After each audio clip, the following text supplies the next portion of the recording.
साथियों, अब मैं गुजारिश करूँगा अपने राष्ट्रीय अध्यक्ष आदरणीय चिराग पासवान जी से तो आप लोगों को संबोधित करें। आदरणीय चिराग पासवान। साथियों,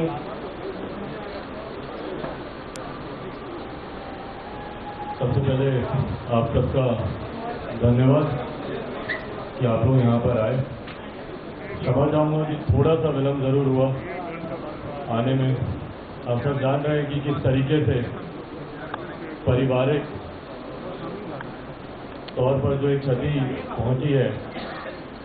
आज पहली बार ऐसा है कि मैं आप लोगों के बीच हूँ, एक प्रेस वार्ता कर रहा हूँ और पापा उस वक्त साथ में नहीं है।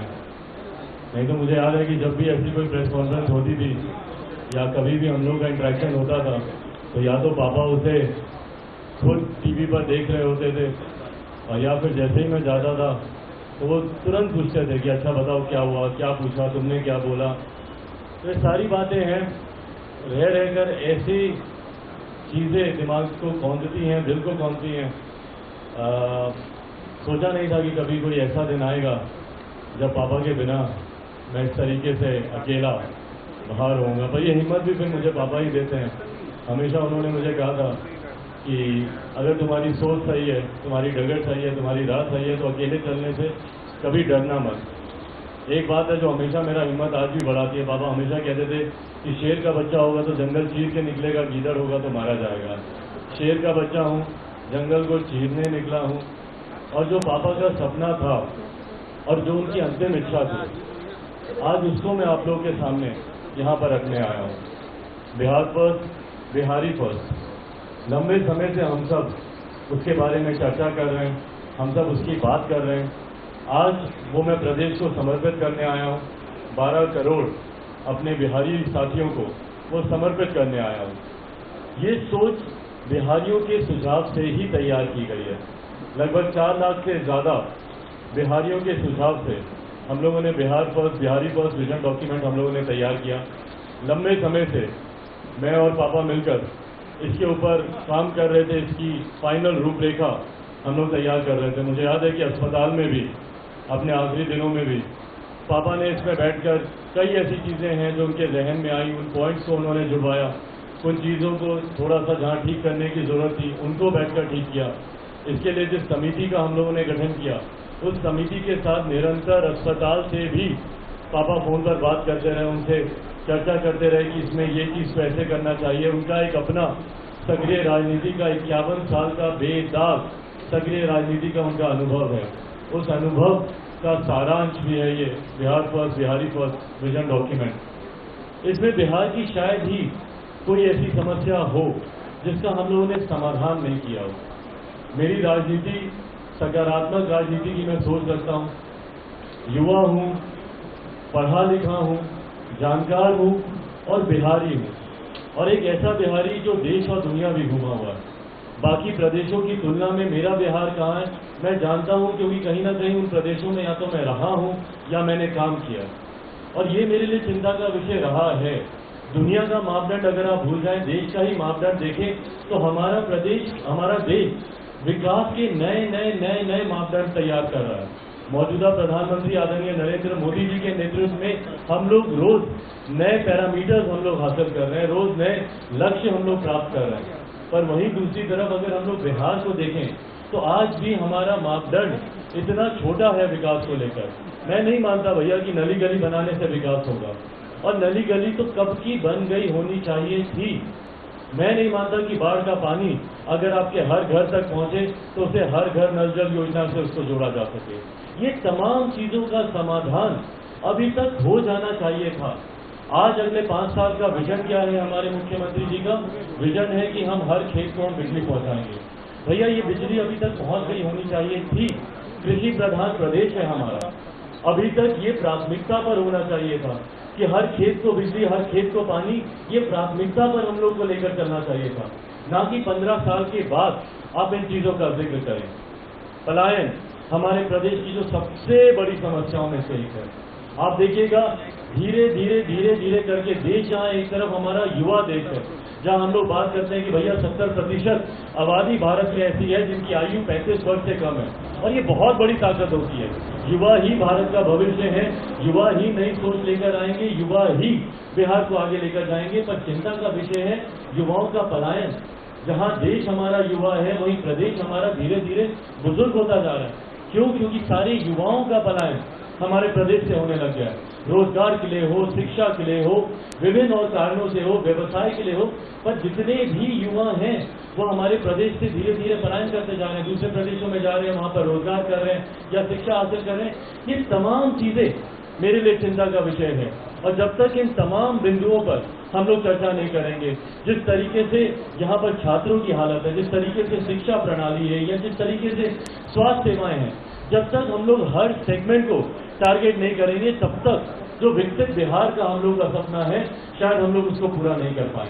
और यही कारण है कि एक लंबा समय बीत गया, लगभग 3 दशक, पिछले 3 दशक हम लोग सिर्फ बिहार में विकास की चर्चा ही करते रहे, पर सही मायनों में जो विकास यहाँ पे पहुंचना चाहिए था वो नहीं पहुंच पाया। अभी तक हम लोग अपने प्रदेश में सिर्फ जातीय समीकरण के आधार पर सरकारें बनती रही, सरकारें गिरती रही। अभी भी कई ऐसे सत्ताधारी नेता हैं जो सिर्फ वोट बैंक की पॉलिटिक्स करते हैं। किसी ने ईमानदारी से बिहार को आगे लेकर जाने की सोच नहीं रखी। मौजूदा मुख्यमंत्री को भी देखकर मुझे ताज्जुब होता है, आश्चर्य होता है कि भैया आप किस तरीके से जातीयता को आप बढ़ावा देते हैं। जहां एक तरफ बिहार का नेतृत्व करने के नाते आपकी प्राथमिकता होनी चाहिए कि कैसे जाति व्यवस्था हमारे प्रदेश से खत्म हो, कैसे कम्युनलिज्म, और हमारे मुख्यमंत्री बोलते हैं कि भैया जीरो टॉलरेंस है हमारा कम्युनलिज्म के प्रति, सांप्रदायिकता के खिलाफ हमारा जीरो टॉलरेंस है। पर वहीं दूसरी तरफ खुद जो व्यक्ति जातीयता को, जो व्यक्ति सांप्रदायिकता को बढ़ावा देता हो, उसके नेतृत्व में बिहार के विकास की कल्पना करना उचित नहीं है। जिन्होंने सिर्फ बांटो और शासन करो की राजनीति को अपनाया, जब अंग्रेज हम लोग को बांटते थे और हम लोग के ऊपर रूल करते थे, डिवाइड एंड रूल की पॉलिसी वहां से आई थी, और वही कार्य आज के मुख्यमंत्री हमारे करते हैं। दलित को महादलित, पिछड़ा को अति पिछड़ा, और सबको वोट बैंक बनाया गया। अपीसमेंट की पॉलिटिक्स उसके बाद शुरू की गई कि भैया तुमको हम ये दे देंगे, तुमको मुफ्त में हम ये दे देंगे। बताइए, जिस प्रधानमंत्री की सोच ये हो कि तुम्हारे परिवार में किसी की हत्या होगी तब तुम्हें सरकारी नौकरी मिलेगी, और वैसे सरकारी नौकरी को लेकर मुख्यमंत्री बोलते हैं कि भैया सरकारी नौकरी कहाँ कोई देता है, कौन से देश में ये परंपरा है कि वहां पर सरकारी नौकरी दी जाए? भाई क्यों नहीं है? आप मुख्यमंत्री हैं हमारे प्रदेश के। आज अगर हम लोग रोजगार की अगर अपेक्षा रखेंगे तो आपसे नहीं रखेंगे तो किससे रखेंगे? सरकारी नौकरी आप दे नहीं सकते। कारखानों को लेकर आपने हाथ खड़े कर लिए। जिस तरीके से मुख्यमंत्री ने बोला कि लैंड लॉक्ड है हमारा एरिया, प्रदेश हमारा बिहार, भैया पंजाब भी ऐसे ही लैंड लॉक्ड है, हरियाणा भी है, मध्य प्रदेश भी है, राजस्थान भी है, और आंकड़े आप लोग निकाल कर देखिए, हजारों की संख्या में वहां पर कारखाने खुले हुए हैं। और हमारे यहाँ कारखाने नए खुलना तो बंद, मुख्यमंत्री जी के कार्यकाल में आप देखिएगा कि कितने सैकड़ों जो चल रहे थे कारखाने वो बंद हुए। निरंतर मैंने मुख्यमंत्री से आग्रह किया कि सर सबसे पहले जितनी बंद मिलें पड़ी है उसको हम लोग को खुलवाने का काम करना चाहिए। पेपर मिल हो, चीनी मिल हो, कई ऐसे कारखाने, उसमें यंग आईटी प्रोफेशनल्स की टीम को आप हायर कीजिए और उन प्रोजेक्ट को कैसे फाइनेंशियली वायबल किया जाए उस पर हम लोग को काम करने की जरूरत है। नहीं, मुख्यमंत्री की सोच ही नहीं है उस तरफ से, ना शिक्षा को लेकर, ना रोजगार को लेकर। इतनी युवा विरोधी सोच के साथ हमारे मुख्यमंत्री हैं, वो चाहते ही नहीं है कि हमारे प्रदेश का युवा आगे बढ़े, और यही कारण है युवाओं का पलायन हमारे प्रदेश से होता जा रहा है। और मुख्यमंत्री तो कहते हैं कि भैया जितने युवा हैं वो अनुभवहीन होते हैं। ताज्जुब होता है मुझे, क्योंकि मुख्यमंत्री जी ने अपनी राजनीतिक शुरुआत भी युवा के तौर पर ही की थी। छात्र आंदोलन से वो निकले थे, जेपी के दौर से वो निकले थे, और उस वक्त उनकी जो राजनीति थी वो छात्र आंदोलन छात्रों युवाओं के लिए ही था। और आज जब दूसरे युवा आगे बढ़ना चाहते हैं, मेरे जैसे युवा जब विकास की सोच लेकर आना चाहते हैं, तो सबसे ज्यादा अगर हम लोग की कोई टांग खींचने का काम करता है, हम लोगों को पीछे धकेलने का काम करता है, तो हमारे मुख्यमंत्री ही वो काम करते हैं। जो मुख्यमंत्री अपने प्रदेश के युवाओं को आगे नहीं बढ़ने दे सकता, तो वो प्रदेश हमारा कैसे आगे बढ़ेगा? इन तमाम चिंताओं पर हम लोग को काम करने की जरूरत है। और उसी की सोच के साथ हम लोगों ने बिहारी फर्स्ट विजन डॉक्यूमेंट लेकर आए हैं। उसके कुछ प्रमुख ऐसे बिंदु हैं जो मैं आप लोग के मैं समझ सकना चाहता हूं कि किस सोच के साथ हम लोग चुनाव में जा रहे हैं। मेरी सोच सकारात्मक है, पॉजिटिव, ऑप्टिमिस्टिक सोच वाला मैं व्यक्ति हूं। मैं चाहता हूं कि आने वाले 20 दिन पॉजिटिव तरीके से, सकारात्मक तरीके से, बिना किसी पे आरोप प्रत्यारोप लगाए हुए हम लोग सिर्फ और सिर्फ बिहार के विकास की बात करें। मैं आप लोगों के माध्यम से तमाम 12 करोड़ बिहारियों के सिर्फ 20 दिन अपने लिए चाहता हूं। इन 20 दिनों में न सिर्फ बिहार फर्स्ट, बिहारी फर्स्ट को आप समझें, बल्कि इस बात का भी आप लोग आकलन करें कि पिछले 30 साल क्या जो दूसरे प्रदेशों को मिले वैसे ही हमारे प्रदेश को मिले? जहां दूसरे प्रदेश दिन दुगनी रात चौगुनी तरक्की से आगे बढ़े, क्या हमारा प्रदेश वैसे आगे बढ़ पाया? ये 20 दिन हमारे आने वाले 50 साल को निर्धारित करेंगे। ये 20 दिन यहाँ से एक नई आधारशिला रखेंगे। और अगर कहीं गलती से मौजूदा मुख्यमंत्री अगर इस चुनाव में जीत जाते हैं तो हमारा प्रदेश हार जाएगा, हमारा प्रदेश पुनः बर्बादी की कगार पर जाकर खड़ा हो जाएगा, हमारा प्रदेश का युवा फिर से पलायन करने को मजबूर हो जाएगा। मेरी आने वाली पीढ़ी, जितने युवा साथी हैं, उनकी आने वाली पीढ़ी पुनः पलायन करने को मजबूर हो जाएगी। इसीलिए साथियों, आप सबके माध्यम से मैं चाहता हूं कि हम लोग Bihar first, Bihari first vision document को हम लोग समझें।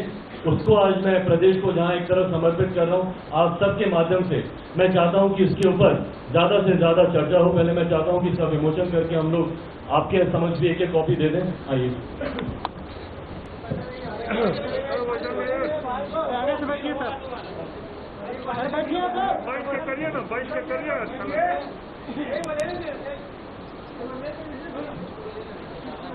अरे बैठिए।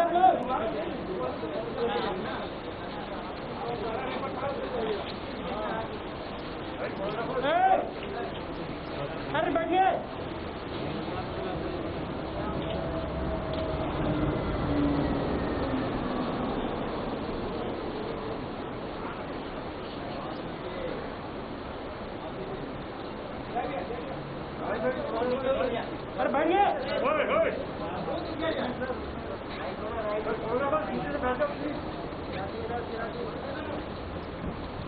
प्लीज करना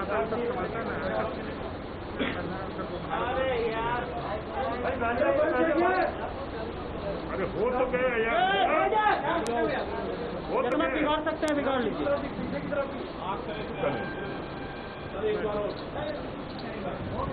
हो गया। साथियों, Bihar first, Bihari first vision क्या है वो मैं आप लोग की जानकारी में पहले दे दूं। इसके कुछ प्रमुख बिंदु ऐसे हैं जो मैं चाहता हूं कि आपकी जानकारी में हो और आप लोग के माध्यम से मैं चाहता हूं कि जनता तक वो पहुंचे। इसमें पहले पन्ने पे जो इस विजन डॉक्यूमेंट का सारांश मैंने तैयार किया, मेरी क्या सोच है, मैं क्या सोचता हूं, पापा क्या सोचते थे बिहार को लेकर, ये तमाम बातें। और मुझे लगता है कि पापा का एक आखिरी लेख पापा ने बिहार के बारे में, मेरे बारे में, इसके आखिरी पन्ने पर अगर आप देखेंगे तो पापा क्या सोचते थे, उनकी क्या सोच थी, उन्हीं के हस्ताक्षर के साथ उसको भी हम लोगों ने यहाँ पर पॉइंट आउट किया। साथियों, इसके 2-4 जो प्रमुख बिंदु हैं उसको मैं बताता हूँ। जहाँ इसकी शुरुआत मैंने इस लाइन से की है कि मेरा बिहार मेरा अभिमान रहा है, जिसकी पहचान सदियों से रही है, और ये हम सबका अभिमान रहा है। बिहार पे देश गौरव करता था। हम लोग प्राचीन काल में जब कुछ प्रमुख यूनिवर्सिटीज का जब जिक्र होता था, पुराने जमाने में जब तक्षशिला की बात होती थी, तो वहीं बिहार पे हम लोग नालंदा यूनिवर्सिटी पर हम लोग गर्व करते थे। पढ़ा लिखा हमारा प्रदेश, सबसे ज्यादा IAS IPS ऑफिसर्स देने वाला हमारा प्रदेश, एक ऐसा समय जहां देश विदेश के लोग नालंदा यूनिवर्सिटी आते थे पढ़ने के लिए। और वहीं आज आप देखिए शिक्षा की क्या स्थिति हो गई है, किस तरीके से यहाँ पर शिक्षा हर बीतते दिन के साथ बदहाल परिस्थिति में। मेरे लिए भैया ये आज की भी तारीख में चिंता का कारण है कि क्यों सिर्फ हम बिहारियों को ही दूसरे प्रदेश जाना पड़ता है। कोरोना में अगर आप देखें, लॉकडाउन के समय आप देखें जिस तरीके से कोटा में बच्चे परेशान हो रहे थे, उनकी चिंताएं थी, घर वापस आना चाहते थे, पर मेरी चिंता थी कि आज भी क्यों मेरे बच्चों को कोटा जाना पड़ता है पढ़ाई के लिए, क्यों इस तरीके की व्यवस्था हम लोग पटना में नहीं करते। आप कोटा का अगर आप देखें, वहां पे पढ़ने वाला बिहारी, पढ़ाने वाला बिहारी, अधिकांश शैक्षिक संस्थानों के जो मालिक हैं वो बिहारी, पर व्यवस्था राजस्थान की। क्यों ये व्यवस्था हम लोग बिहार में नहीं दे सकते? क्यों इस तरीके की एजुकेशनल हब हम लोग बिहार में नहीं बना सकते? अब शिक्षकों की हालत देखें यहाँ पे किस बदहाल परिस्थिति में है। और हाल फिलहाल के दिनों में हम लोगों ने जिस तरीके से देखा, शिक्षकों का आक्रोश सड़क पर आया हुआ था। भाई शिक्षकों को हम लोगों ने भगवान से बढ़कर दर्जा दिया, गुरु को भगवान से ऊपर का दर्जा दिया गया। सबसे पहले अगर भगवान और शिक्षक सामने हो, आप भगवान का, आप गुरु के, अपने शिक्षक के आप चरण आप छूते हैं। वही आपकी नींव तैयार करते हैं, वही आने वाले समय का भविष्य, बिहार का भविष्य, युवाओं का भविष्य की वो नींव रखते हैं। और आज वही शिक्षक मुख्यमंत्री जी के कार्यकाल में लाठी खाते हैं, सड़क पर धरना करते हैं और उसके बाद उनकी सुनवाई सुनने वाला कोई नहीं। और उनकी मांग क्या? जायज मांग कि भैया समान कार्य के लिए समान वेतन हम लोग को मिलना चाहिए। कौन इस बात को गलत कह सकता है? अगर दो व्यक्ति हैं, एक ही तरीके का काम कर रहे हैं, तो एक की तनख्वाह आप दुगनी से तिगुनी करेंगे और दूसरे की सैलरी आधे से भी कम रखेंगे। ये कहाँ का न्याय है? ये किस तरीके की सोच है? और उसके बाद जब वो अपने हकों के लिए वो लड़ते हैं तो आप उनके ऊपर लाठियां चलाते हैं, आप उनको अपमानित करते हैं, आप उनको बेइज्जत करते हैं। तो ये शिक्षा को लेकर जब तक हम लोग यहाँ की सिस्टम को नहीं बदलेंगे, बेहतर शिक्षा प्रणाली को हम लोग लागू नहीं करेंगे, ज्यादा से ज्यादा मेडिकल कॉलेज, ज्यादा से ज्यादा इंजीनियरिंग कॉलेज और ये तमाम तरीके की व्यवस्था, आप लोग जब इस विजन डॉक्यूमेंट को पढ़ेंगे, शिक्षा के क्षेत्र में हम लोगों ने तमाम तरीकों की इन प्रावधानों का हम लोगों ने जिक्र किया कि कैसे हर दो एक जिले पे हम लोग मेडिकल कॉलेज खोलना चाहते हैं, इंजीनियरिंग कॉलेज खोलने की हम लोगों ने व्यवस्था की है। और मैं खुद पढ़े लिखे परिवार से आता हूँ, पढ़ा लिखा 21वीं सदी का लड़का हुआ, मैं जानता हूं कि शिक्षा का महत्व क्या है। जब तक हमारा प्रदेश बढ़ेगा नहीं, ये मूल इसके आधार में है शिक्षा। जब तक आप पढ़ेंगे नहीं, आप जागरूक नहीं होंगे, आप जागरूक नहीं होंगे, आप अपने अधिकारों को नहीं जानेंगे। अधिकारों को जानना जरूरी है, अधिकारों के लिए लड़ना जरूरी है, जो शिक्षा आपको देगी। तो इन तमाम चीजों का जिक्र हम लोगों ने किया है कि किस तरीके से शिक्षा जरूरी है। वही अगर आप स्वास्थ्य की अगर आप बात करें, स्वास्थ्य के क्षेत्र में जिस तरीके से आज के हालात है, आप किसी भी प्राथमिक स्वास्थ्य केंद्र चले जाइए, किस जर्जर हालत में है हमारे वहाँ के अस्पताल। और अस्पताल तो दूर की बात, वहाँ पर आपको डॉक्टर ही नहीं मिलेंगे। रात बेरात आप सब लोग गवाह हैं, आप लोग के परिवार का कोई ना कोई सदस्य बिहार के किसी न किसी प्रखंड के, किसी न किसी पंचायत के, किसी न किसी गांव में आज भी होगा और आप सब लोग इससे वाकिफ होंगे। रात बेरात अगर किसी को तकलीफ आ जाए, किसी को कोई कठिनाई आ जाए, तो उसके पास कोई जगह नहीं होती जाने की। सरकारी अस्पतालों में, अधिकांश अस्पतालों में डॉक्टर ही उपलब्ध नहीं होते। क्यों नहीं होते, ये प्रश्न उठना चाहिए। सैंक्शन पोस्ट होती है डॉक्टर्स की, सैंक्शन पोस्ट, जिसके लिए बजट पहले से अधिकृत होता है, बजट उसके लिए एलोकेट होता है और उसके बाद वहां पे डॉक्टर्स नहीं होते। महिला चिकित्सकों की ना के बराबर उपलब्धि होती है, अवेलेबल होते हैं। किसी भी प्रखंड में आप चले जाइए, ब्लॉक स्तर पर आप चले जाइए, महिला डॉक्टर्स नहीं होती। जो प्रेग्नेंट लेडी होती हैं, प्रसव के दौरान उनको कितनी पीड़ा से गुजरना पड़ता है, कोई लेडी डॉक्टर के ना होने की वजह से, या उनके प्राथमिक स्वास्थ्य केंद्र में वहां पर वो फैसिलिटी नहीं होने के कारण। आप लोग को जानकर ताज्जुब होगा, आश्चर्य होगा कि कई ऐसे प्राथमिक स्वास्थ्य केंद्र हैं जहां पर बीपी तक को जांचने की मशीन नहीं है, उसके लिए आपके पास उपकरण मौजूद नहीं है। क्यों हालात हैं हमारे प्रदेश के ऐसे, ये सवाल उठने चाहिए। और अगले 20 दिन मैं चाहता हूं कि आप लोग के माध्यम से ये सवाल हर बिहारी पूछे, हर बिहारी अपने जनप्रतिनिधियों से पूछे कि क्यों हमारा प्रदेश अभी तक विकसित नहीं हुआ। हर बिहारी इस सवाल को पूछे कि भैया पिछले 5 साल में आपने क्या किया। हमारे मुख्यमंत्री फरेब का जाल बुनना चाहते हैं, जब वो 15 साल बना, 15 साल की बात करते हैं। भैया उनके 15 साल खराब थे, इसीलिए वो पिछले 15 साल से वो सरकार में नहीं है।